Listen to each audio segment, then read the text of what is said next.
Man, you already know what it is. Jake Williams, Let's Live Life, fam. We're back. You see that? Peel my potato like new money. Beard made my face look so much bigger, but please believe, ain't nothing fall off.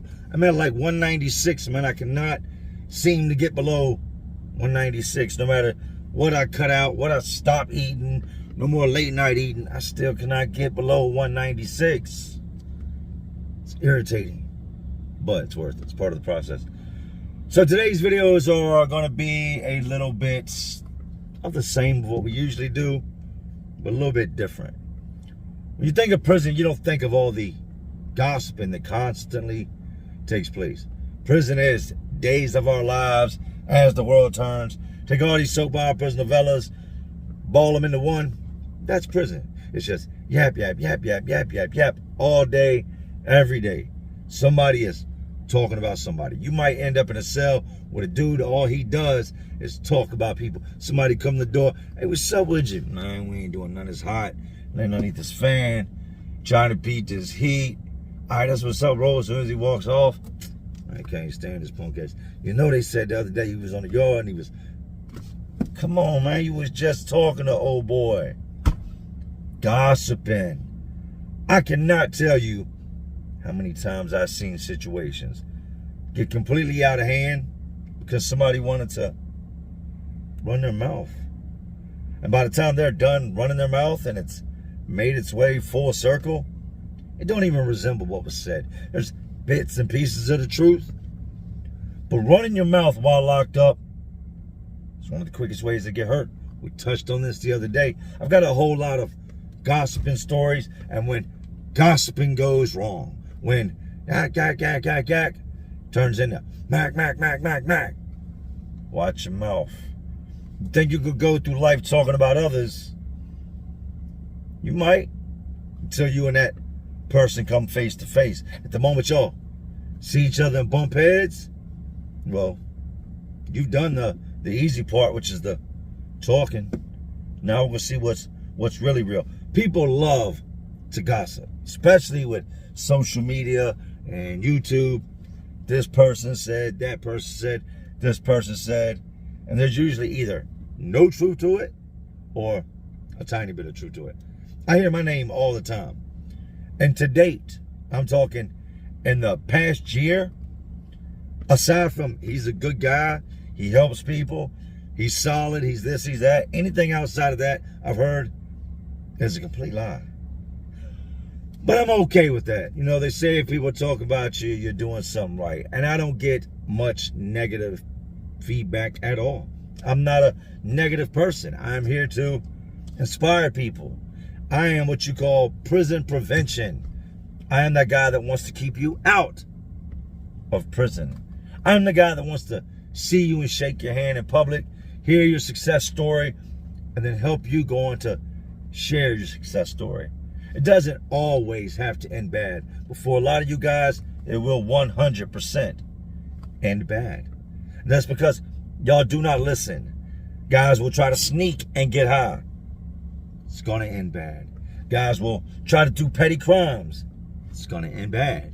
Guys want to sell drugs, do this, do that. It's all good while you're doing it. Eventually, it's going to end bad. So today, we're going to do some of the gossiping and how it, once again, ends bad. With all that being said, you know how to seen it. You know how to lived it. So, let's relive it. This is the part where we do a quick weekly update. As you can see them guys right back over there. They are replacing the windshield in one of the work trucks. Windshields get cracked. This is construction, and when things like that happen, you have to fix them. So they're kind enough to come out here and take my money and fix the windshield. Bella, the little girl that we are adopting, I took her, what was it, Sunday, I believe it was? Yes, Sunday, to see her dad.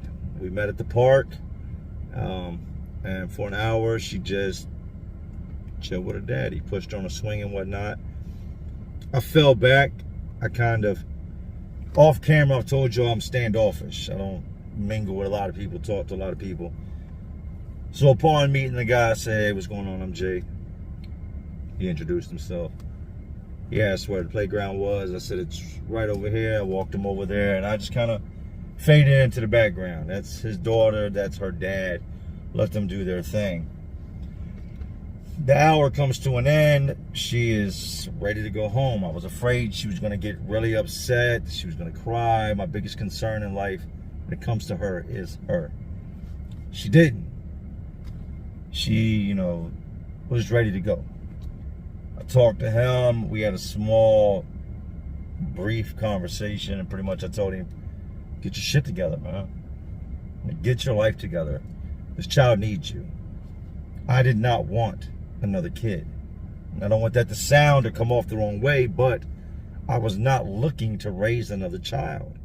Noah just started kindergarten, so that gives my wife a break during the day. My older son is 20. He'll be 21 next year. She shouldn't have all this responsibility, but us being good people, being able to afford it, and having big hearts, we took the little girl in. But like I told him, you need to fix yourself. Get your life together. Come get your daughter, man. Like, she needs you. She's got us, and she's good with us. But she needs you. So I hope that he took my advice. I hope that he puts 100% into getting his life on track so that he can give his daughter the best life possible. And if not, she's family. She has a huge place in my heart. I love her like I love all the other kids, and she can stay with me till she's 30 years old if that's what it needs.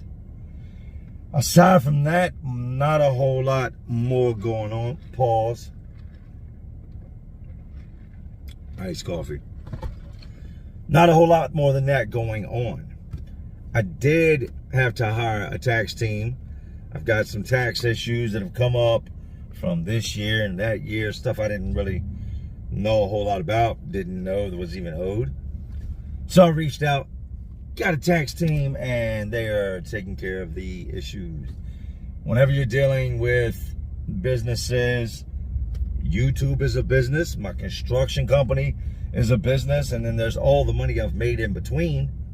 You gotta pay taxes on it. To think that I went to prison for taking money from people, for being this little fake tough guy in the streets and robbing people to get money, that would be what sent me off to prison.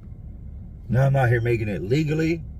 Now if you don't give Uncle Sam his, Big Brother don't get his, they'll put you in prison as well. It's almost like they're robbing me. So we're getting the taxes taken care of, so everything is up to date, up to par. No worries. Aside from that, I don't have a whole lot more. Life is good. No complaints. My life is what a lot of people's ain't. Let's get into this story. Prior to coming out of prison, I didn't know what YouTube was. You got to think, when I left, it was MySpace. And I didn't even do the MySpace thing. Actually, MySpace was being talked about. It hadn't even come out yet. I don't believe it was out. I don't remember it being out. It may have. But that's what was out when I left. I come home to YouTube. I leave a world of gossiping, men talking about each other all day long. I come home and here it is. That's why I'll tell y'all in my videos, and when people ask me certain questions, I don't speak on what the next man's got going on or what the next man is doing. It is something I hate. It's something I despise. It's entertaining to see others do it, but it's not something I'm going to partake in. And that comes from all the years of just being surrounded by dudes that would play cool to do one moment and then be bashing his name the next. And then it gets physical. Oh yeah, it gets physical real fast. With YouTube, dudes are just running their mouth, and every now and then it'll get physical. When at the end of the day, shut up. If you're not going to do nothing, why are you talking about it? If ain't nothing going to come from it, why are you talking about it? Even when y'all see the channels that are going back and forth, oh, it'll bring views at first, but after a while it becomes stagnant. If they don't see a fight, or something don't come out of it, people are going to stop watching. Then you're going to try to go back to your regular content, and nobody's going to want to watch you anymore. They're going to be like, they're going to look at the thumbnail, look at the title, and they're going to say, oh, he ain't beefing with nobody, man. He ain't got no drama going on. I don't want to hear what he's got to say. Therefore, I don't do the drama. I don't do the gossiping. Prison, on the other hand, is a place where every day you are going to hear something new. Whether it's something that's passed along, you're going to hear something about somebody, you're going to hear something somebody did, something somebody said, something somebody's going to do, something the prison's doing, something the officers are doing. Somebody's always going to gossip. Lord forbid you get that cellmate. And I've had these guys as cellmates, wants to tell you everything that's going on because he's an everybody's business guy. It's a terrible cellmate to have. But a good cellmate also, because you always know what's going on. But if you don't like talking about people, that's not the guy you're going to want to have in the cell with you, because that's all he's going to do. Even at work, people, I'm the same way. Now, it's one thing if it's something work-related and comes to me, somebody comes to me and says, hey, Jay, oh boy, ain't doing his job, or making you holler at him, I'm having to pick up his slack. That I don't mind. When it comes to somebody's personal life, Jay, did you hear that dude and his wife? Look, man, y'all already know I don't do the drama. I don't do the gossiping. That's his business. Y'all stay about that man's business. Because the way I feel about it is, if you'll come talk to me about him, well, you'll go talk to him about me. That's a fact. You ever think about that? The people that love to talk about others to you will go to others and talk about you. I just gave y'all game now, and that was free. That one's on me. So prison is one of those places where it's always somebody's got something going on. Somebody said something. I've talked about this before. We have what we call inmate.com or prison.com. It's not actually a computer program. It's nothing to do with the internet. It's just a phrase. It's just a saying. It's just a rumor. When somebody says something and that rumor catches fire and everybody starts saying it, we call that inmate.com. Where'd you hear that from? Inmate.com. Inmate.com means it's something that's being said amongst the inmates and passed down the line. You get it all the time. One of the biggest gossips you're going to hear, and I've heard and I've seen and I've dealt with and it's had bad consequences, are shakedowns. There's ways of knowing when a major shakedown is coming. Now here we have what's called annual shakedowns. 4 times a year they do these now. They used to do them twice a year. And to the vets, the OGs, the convicts, the guys like myself that have been down a long time, we knew around what time these shakedowns are going to happen. We could usually pinpoint it within a 30 to 45 day period twice a year. And I remember little things make you remember things. I remember watching this Charlie Brown episode on, I think it was like CBS one time on Halloween night. And I associate that memory to being locked in my cell because we were on a major shakedown and they had just shook down the pod next door. And when they do these major shakedowns, it's terrible. But in that, that Charlie Brown episode, it reminded me, all right, last year we was on Shakedown. I was watching a Halloween special with Charlie Brown. So the coming year, I know as Halloween's approaching, we're within that time range of when they're going to come and tear this bitch apart. Now, let me explain to you what a shakedown consists of. A real full prison lockdown shakedown. They shut the prison down. Anything that the inmates were doing as far as jobs go, whether it be working in the chow hall, mopping, sweeping, trash, all these different jobs you can have, shut down. Everybody locks in their cell. You will go in your cell that night, and the next morning when you think you're going to get up and go about your day, and your day usually starts off just like this. You get up, brush your teeth. Well, that's how your day's supposed to start off. Hopefully that's how your day starts off. In prison, you get up. First thing you're going to do around 5:30, they do count. They come through, they blow a whistle. Lights on, feet on the floor, stand for count. At 5:30 in the morning, you have to get out of bed. You can't just wave your arm or just move a little bit. No, you and the guy that you live in a cell with, you have a light up on the ceiling. It's got a pull string. You're going to stand out of bed. You're going to pull this little chain, and the light's going to come on. And they're going to walk by and they're going to write down an account for everybody. And once they pass your door, you can turn the light off and you can get back in bed. That is 5:30 in the morning.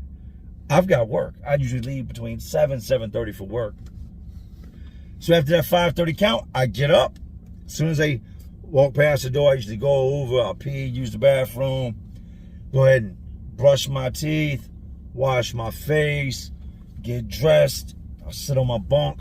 Got these little 13-inch flat screen TVs called KTV, Amp TV. There's different companies that make them. Turn the TV on, throw my earbuds in. By now it's about 6 a.m. I'm going to catch the news. The news lets me know what's going on out here in the world. Where I was at, we had Richmond's news. CBS 6, Channel 12, Channel 8. I watched the news. You'd be surprised how much I found out from the news. I found out about deaths of people I knew from the news, high-profile cases, friends of mine catching bodies, all this different stuff I'd watched on the news. It was part of my routine. Shortly after maybe 6:15, 6:20, you hear them come over to the loudspeaker. Hey, at 700 hours or 625 or 600 hours, count is now cleared. 600 hours, count is now cleared. Right after that, you hear, stand by for chow. They come over these loudspeakers in the booth. They have a microphone. When they say it, it comes into our side of the unit and into the other side of the unit. Unit 100 pod, 200 pod. And they'll say 100, 200 pod, stand by for chow. At that time, you start hearing doors. Slang, slang, slang. Now, there's a button on your wall. So if you're not going to chow, they don't just automatically open your door. What happens is when everybody goes in their cell, they push one button and it locks all the doors. You have a button inside your cell. It's a square plate with a little button in the middle you can push. Boop. And when you push that button, if she is taking the lock off in the control booth, your door will open. Soon as she says stand by for chow, guys start piling out of their cells. You hear the doors popping. Pop, pop, pop. Slang, slang, clang, clang, clang, clang. You're going out your cell. Me, I was a coffee drinker. They have a hot pot. It is a round canister that keeps boiling hot water in it that can also be used as a weapon. I've done those videos. If you haven't seen it, go check it out. You head up there, you get your hot water, you make your coffee, go sit on a bench, sit in your cell, do whatever you're going to do until they say exit for chow. A lot of times I wouldn't go eat whatever they'd have. I'd make oatmeal or grits, or I'd make something and just eat that real quick and hang out until they call first movement. Now, first movement, they're going to call chow, you're going to exit for chow. After you eat chow, you return back to your building. Some officers are just, they're anal in the way they do things, and they want everybody to lock back down for no reason. That way they don't have to watch what's going on first thing in the morning. They don't have to be busy. They can just sit in the control booth and just be lazy. But most times you come back to chow and you just kind of mingle around. It's 80-some men in here, so y'all just mixing, matching, talking. Might have homeboys in there you go over and kick it with, sit with them and sit, hey, what up with y'all? Chop it up for the morning. Then they're going to call standby for first movement. First movement is anybody going to work, anybody going to a school, a trade. They offer trades. You should utilize that while locked up. A lot of what I do in my day-to-day life, I went to schooling for while I was in there. My electrical, my plumbing, business management. I use a lot of this. But they're going to call standby for first movement. And then you're going to exit. Just the guys that are going to class, going to work. I worked maintenance. I'd have my shirt tucked in, my ID clipped in my pocket. I'd exit and go over to the maintenance shop. That is the typical rundown of a morning in prison. If you're thinking, why did he just do all that? That's what your life is going to consist of every single day, every single morning while you're incarcerated. Unless you're on a major shakedown. When that major shakedown comes through, and they come through and they do their count at 5:30, and you go through your routine, brush your dog mouth, get the dragging up off your breath, green ass tongue. I done see some dudes with some funky, how do you see funky breath? I've seen some dudes with some funky breath. You do your routine, watch a little bit of news, hear count clear. Usually within a few minutes, it's stand by for chow. You don't hear stand by for chow. They don't turn the lights on in the day room. It's dark out there. It's dim. you hear this noise, the squeaking noise of these plastic wheels. You walk over and you look out your cell door and you see them pushing this big brown cart. Or sometimes it's a big metal cart. The big metal one is when you got hot foods in it. It's got these doors that open up on it.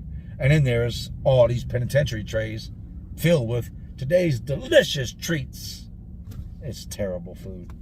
But this cart comes in.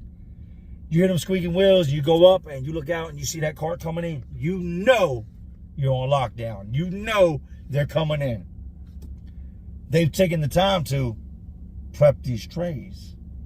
I told you, no inmates are working, so they let guys either come over this morning and come into the chow hall and make the trays and then sent them back real quick when nobody was looking. Or they just said, we don't need anybody this morning. Or they just did not pop the kitchen workers' doors at 3:30. They leave at 3:30. But these guys, by the time they tell you, hey, they didn't call us for work this morning, you've already figured out you're not going to anywhere. You're stuck in this cell. They go building by building by building. This place had 9 buildings, 10 if you want to count, where they executed people, and that's also the whole, but it was 9 buildings total. Then you have an infirmary, and each one of these buildings has 4 pods, 86 men in each unit, 1, 2, 3, 4 upstairs. They start one building at a time. They bring in what's called the strike force. These are your top flight security. We top flight security of the world, Craig. Of the world, Craig. These guys live to shake down. They go from prison to prison, shaking down. They have been trained in the many ways of being a sneaky CO and crawling up under bunks, looking in crevices, checking up under ball sacks. They are really good at it. All jokes aside, the strike force is trained to search for things, whether it be writing and gang memorabilia, or do you call it memorabilia? Literature, shanks, contraband, things we've got that we've modified, stolen electronics that you might scrape somebody else's name off of, take it to the tattoo man and he engrave your name on it, because all electronic devices have your name and your state number on it. It's how you prove it's yours and you bought it. They come looking. They're going to serve chow that morning. And then after chow, depending on which pod you're in, it begins. They come in with the dogs. All these different types of canines. I've seen pit bulls, I've seen German shepherds, and I've seen sooners. Do y'all know what a sooner is? A sooner is, the sooner that bitch dies, the better. They bring these dogs in. They bring everybody out their cell before they even begin. And make you line up with your face to the back of the man in front of you. His head. And you're all standing there in your boxes. And they tell you, put your arms down by your side. Turn your palms outwards. Do not move. If you move, you will be bit.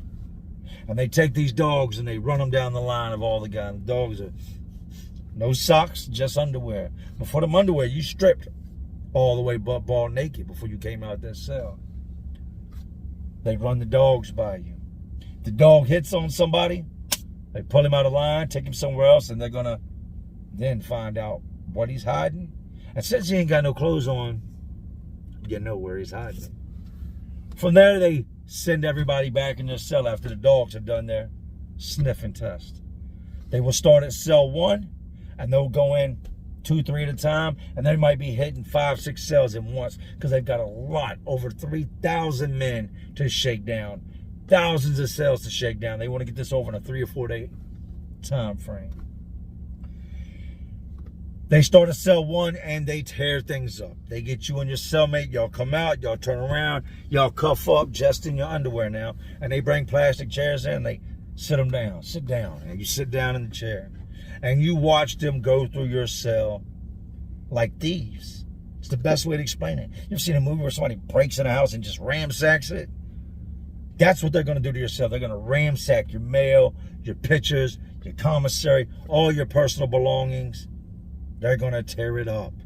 They will intentionally damage things. I've seen them drop people's electronics. I'm like, oh, pick that back up. I ain't trying to get no grievance on that. And keep it moving. You're going to watch guys as they're doing this get locked up. Sitting there watching out the door. They ain't made it that way to you yet. You're looking, and you see them come out the cell with a knife. And they show the two guys sitting in the chair. Whose knife is this?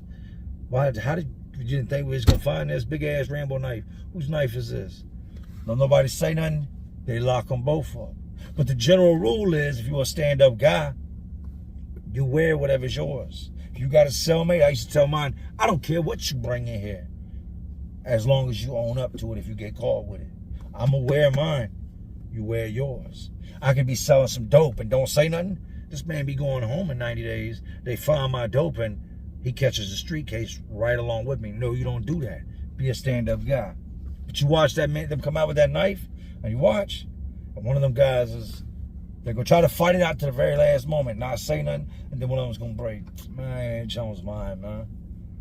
Get him up, get him out of here. Boom, to the hole he goes. Now they take all his property, put it in trash bags, and they keep going. As they're getting close to you, your heart is beating out your chest. I don't care how many times you've been through it, there's always some level of anxiety. I just broke down a whole lot for y'all. I just gave y'all a day in the life of an inmate. Oh, let me get into the rumor that was associated with the shakedowns. It's a great pumpkin! Guys have jobs that put them around correctional officers a lot. If you work in the kitchen, there's going to be a kitchen woman that works in there that's an outside lady, and then there's going to be a guard. I've seen it happen. I've had it happen. Every now and then, that lady in the kitchen will be cool. She won't like the way she sees the inmates treated. We're treated like dogs sometimes. She'll pull you to the side and say, hey, look, I ain't supposed to say nothing. They're about to shake y'all down. Yeah, Thursday, y'all not coming off lock. I've seen it happen. You've got the dock worker who sits out there all day long compacting trash. They back tractor trailers up and he helps unload stuff onto the dock. And then other workers come out and take it to different buildings where it's supposed to go. He sees when that tractor trailer backs up and opens up, and inside of it is just as far forward as you can look, boxes of styrofoam trays. When we go on lock, we eat out of styrofoam trays. We have a guy in our pod that works at Center Circle. His job is to mop the hallway. Center Circle is like the master hub of the penitentiary. This one spot where this guard works and she has control over everything. Everybody calls into her. It's called Center Circle. He mops the hallways over there, sweeps the floors, wipes down the counters. This guy spends 8 hours a day mopping the same floors, sweeping the same hallways. But when he's not doing that, he's shooting the shit with the guards, flirting with the females, getting his little kick it on, if you may, with the ones he knows he can try his hand with. He comes in one day and tells us all, well, he tells somebody, that tells somebody, that tells somebody, that tells somebody, and then it makes its way back to us. Dude comes to my cell and says, hey, yo, you need to tighten up. What, tighten up? Tighten up can mean two things, like get in position, get ready for something, or throw your shoes on. He comes to cell, hey, you need to tighten up, and just keeps it moving. So I hop up off the bunk, yo, come here. What do you mean I need to tighten up? And he backtracked. You know what I mean, tighten up? Shakedown. They come for Shakedown tomorrow. How you know we're shaking down? Nate was over Center Circle and said that the guard told him Shakedown's coming tomorrow, Thursday. You know today's Wednesday, tomorrow being Thursday. We're going on Shakedown tomorrow. I look around the room and the pod is in complete panic mode. You've got guys in here who have wine. You've got guys in here, and this wine is 2-3 days ready. Well, it's 2 to 3 days before it's actually ready. So right now it's just a giant bag of fruit and sugar that's fermenting that you don't want to get caught with. It's 5 gallons. So you've got to figure out, do I hold off to the last minute with it and hope that we stay on lock for 3 days and we don't get shook down to the 3rd day and it's ready and I'll just drink a whole bunch of it, get drunk and don't get caught with it, or do I flush it? You've got guys with cell phones, guys with knives, guys with drugs, guys with TVs that are stolen, that don't belong to them. They got to hurry up and take it to the tattoo man real quick. Hey, scrape that name off, put my name on his TV. Chaos has clearly erupted all around me. Dudes are scrambling from this cell. Hey, and if dudes owe you money, go collect your money. Because if he gets locked up during shakedown, gets caught with something during shakedown, you're not going to see him again. So guys are running around trying to gather what's theirs. And then you got guys that ain't got much that know, man, we're going to be in this cell for the next week. It usually lasts, I've seen it last 3 days. I've seen it last 5 days. I've seen it last all the way up to a week.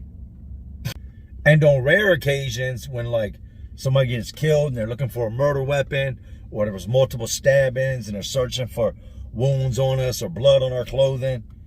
Oh, in situations like that, you could go and lock down for months when there's an outside investigation. So we all start scrambling. I've got a CD player in my cell, and I'm tattooed at the time, so it's no big deal, that I've got to turn into mine. I didn't buy it off property. It's got somebody else's name on it. And the way we take a razor blade and scrape it against the surface, like a razor you shave with, pop that out the razor itself, until the surface is smooth.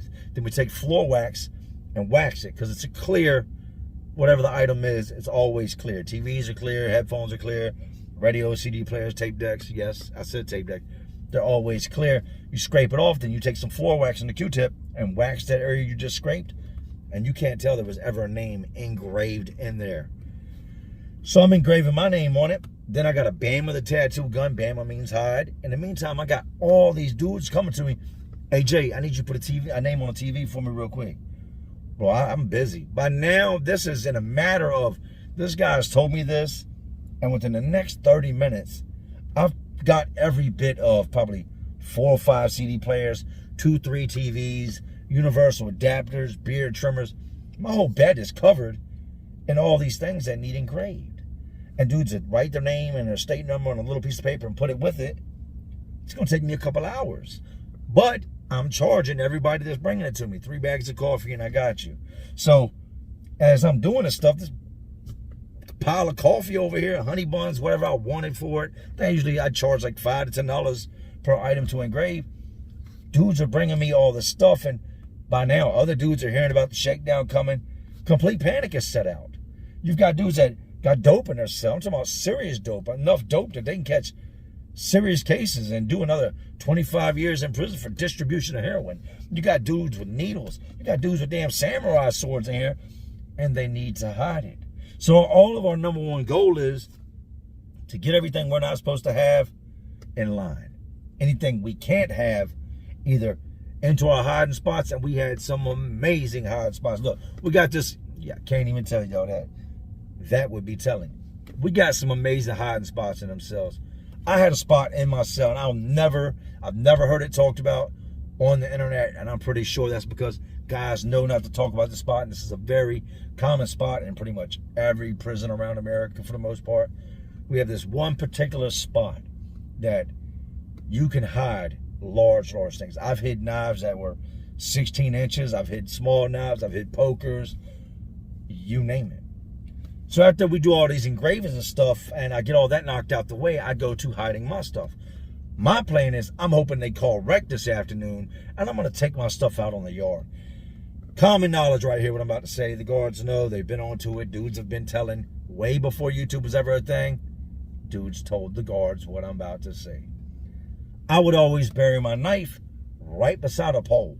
You know, you got fences, and they got metal poles that hold the fence up.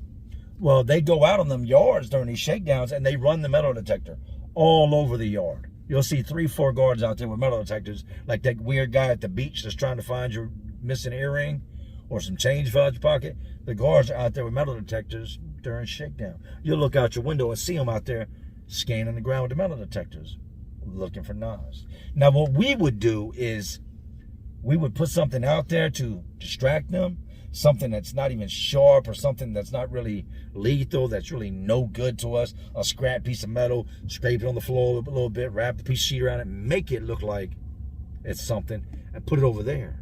So when they find it over there, now they draw their attention over there and actually away from where we've got it hidden.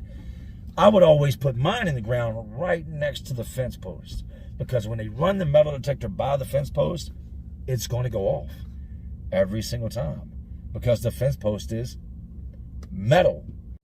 Now, with this shakedown, it could not have come at a more worse time. We were just coming off a lockdown a couple weeks earlier where there was a dude that showed up at our camp that had a brother. And I guess him and his brother looked a lot alike. And when he got there, the Bloods approached him, said, you was claiming this at this other camp. The dude said he wasn't. At no time, at point, did he ever speak up and say, yo, I got a brother. These dudes end up stabbing this dude a whole bunch for what we call false flagging. Supposedly, he was claiming to be Blood on another compound. Now he gets to this compound, and these guys approach him, and he says no, but other guys are like, yeah, that's him. So they end up stabbing this dude a whole bunch of times. The dude that they stabbed is not just a nobody. He's been in prison for quite a while. But it's very common, even like with Jacob Aquino, you could get him and his brother confused. I've seen this done a bunch of times. But the guy they stabbed up and they beat up, he wasn't just a nobody. This was a dude that had been down a long time, that would push that blade, that had other dudes that really rocked with him like that. And his brother had been gone home like a year or so before this. So we were all waiting for the retaliation from his homeboys against these Blood dudes. All this is brewing. This was like a week prior, maybe a little bit, maybe 10 days prior to that. We had just come off Shakedown. Now, I think that's why everybody panicked so much, because it's like, we just came off a Shakedown. You have your annual shakedowns, and then you have incident shakedowns, where an incident caused that shakedown. With everybody hiding their weapons, it changes the dynamics of prison, because now you're vulnerable. If there is a time that you want to attack a group of guys, and that group of guys is much larger than y'all, Shakedown is the perfect time if you hear about it in advance, because you know that they've hidden their weapons, that they're defenseless. If you can get through the Shakedown with your weapons, or get to them before the Shakedown takes place, well, there's not a lot they can do. 10 men with knives versus 20 men with no knives, it's a no-brainer. Half of that 20 right there are going to run as soon as they see the knives, and the 10 that do decide to fight without knives are going to get stabbed up a whole bunch. We had some wine at the time. We go ahead and talk about it. Is it worth getting caught up with? We got all this other stuff going on. No, it's not worth getting jammed up with. We'll just dump it. We dump the wine down the toilet, flush it. Like I've told y'all, they cut the toilets off. So if you're going to use the toilet to flush something, you better do it before Shakedown comes, because once they shake down, another key tail sign you're on lockdown is you go to push the toilet button and they don't flush. The following morning rolls around. 7 Bill 100 pod, lights on, feet on the floor, stand for count. Get off my bunk. Twin gets off his bunk. We're standing there. They count. They go by. Brush my teeth. Wash my face. Start my morning routine. Except I'm not expecting the doors to open. I'm expecting us to be locked in. Look out in the day room. The lights are off. Very common with Shakedown. Sit on my bunk and I'm watching the news and I see the lights in the day room pop on. What? Stop playing. I look out. Short time after that, stand by for chow.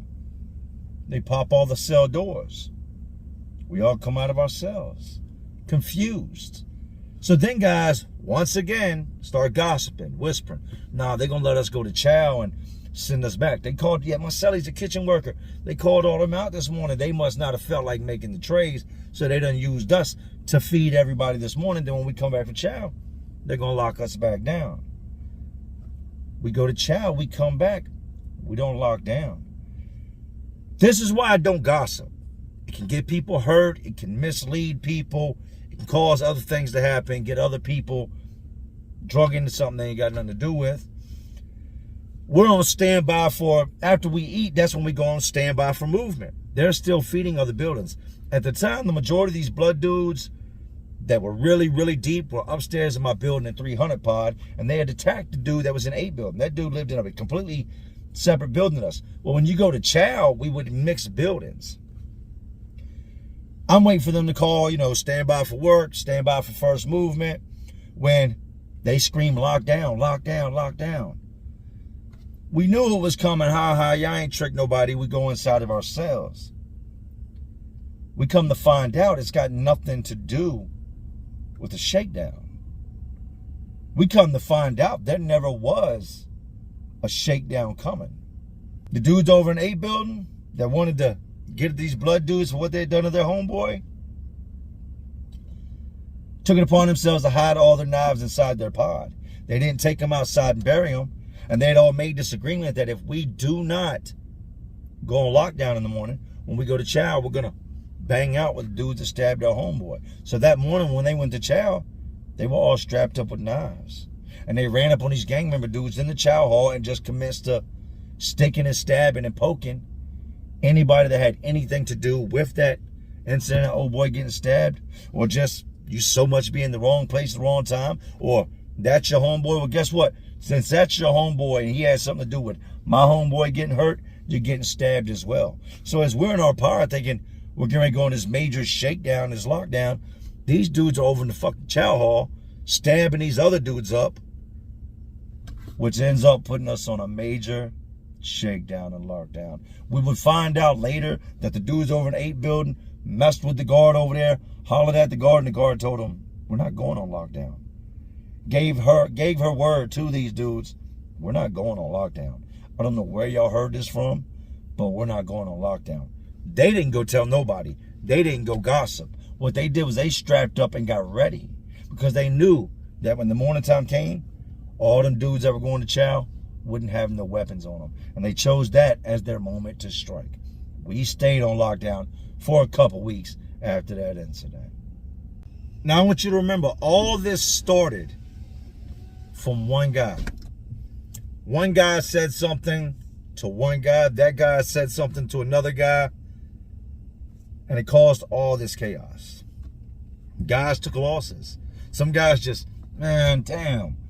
I couldn't engrave all that stuff. I didn't have the time. There was other dudes trying to help, but you didn't want to get caught with it. Some guys are scary, and they'd rather just, like I said, throw it away than get caught with it. You had guys giving things away. You had guys dumping wine. So much chaos ensued behind people gossiping. And what it ultimately led to was a whole bunch of people getting hurt and us ending up locked up anyway. We still ended up going on shakedown. We created a shakedown mentally in our head that didn't exist. And because of people's mouths, it became a real thing. Didn't know how long we were going to be on this. Shakedowns, like I said, can last a couple days.